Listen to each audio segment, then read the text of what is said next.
La, nawawala daw si Kela.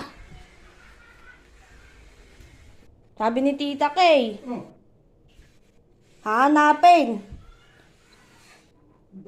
Oo nga, nag-chat nga ako si Tita. Wala pa nga daw hanggang ngayon doon. Sabi tayo, puntahan. Hinahanap na nga daw sa school ni Tito. Nakwala nga daw.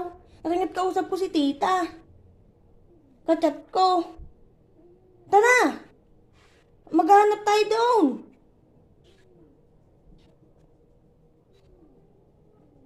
So kaya pumunta ang batang iyon?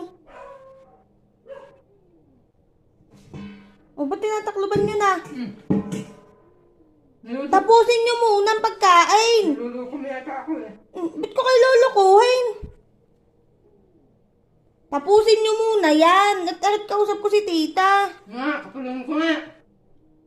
Naka-off cam ho.